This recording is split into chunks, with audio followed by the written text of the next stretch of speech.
was 11 p.m. when we pushed open the door to that abandoned house. The air was unnaturally still, as if the entire forest was holding its breath. Inside, the walls were cracked and peeling, and the air felt heavy, almost suffocating. But the most terrifying thing was the faint blue light glowing from upstairs. Was it just a legend or something far worse? Today, I'm going to tell you a story that will leave you questioning what's real and what's not.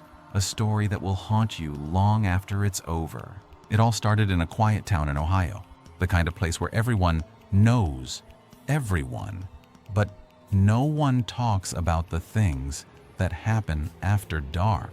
The locals called it the Blue Lighthouse. They said it was cursed. They said if you saw the light, you'd never come back. But we didn't believe them, not until that night. We walked into the forest around 11 p.m. The air was too quiet, like the trees were holding their breath. Every step we took, the leaves crunched beneath our feet, and the sound echoed like a warning. Alex had his phone flashlight on, but it barely cut through the darkness. And then we saw it. A faint blue light flickering in the distance. It didn't look right. It didn't feel right. The house looked like it hadn't been touched in decades.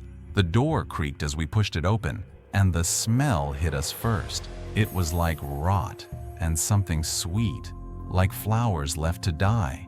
The air was cold, too cold for summer. Alex whispered, "Something's not right here." But I ignored him. I had to see what was inside.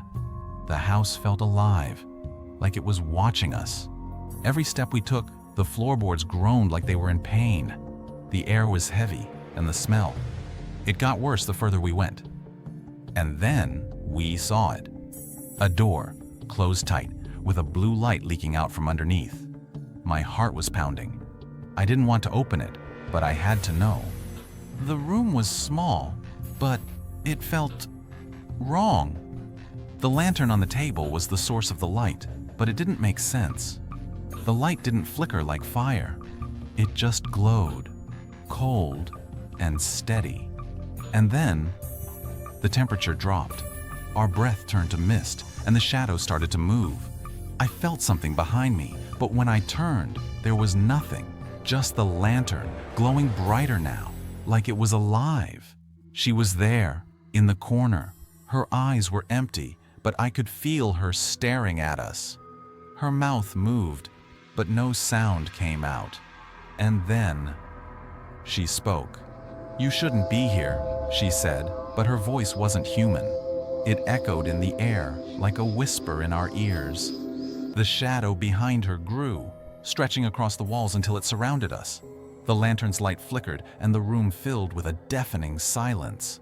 Alex grabbed my hand, and we tried to run, but the door slammed shut behind us. We kicked the door open and ran down the stairs. The blue light flickering behind us. I didn't look back, but I could feel her presence, like a cold hand on my neck. We burst through the front door and didn't stop running until we were back in the forest. The house was behind us now, but the blue light, it stayed in my mind. We never talked about what happened that night. Not really. But Alex, he changed. He stopped sleeping, stopped talking. And then, one night, he disappeared. The police searched for weeks, but they never found him. And sometimes, when I try to sleep, I see that blue light like it's calling me back. I don't know if it's real or just in my head, but I can't escape it. The blue light. It's always there, waiting. And sometimes I hear her voice whispering in the dark.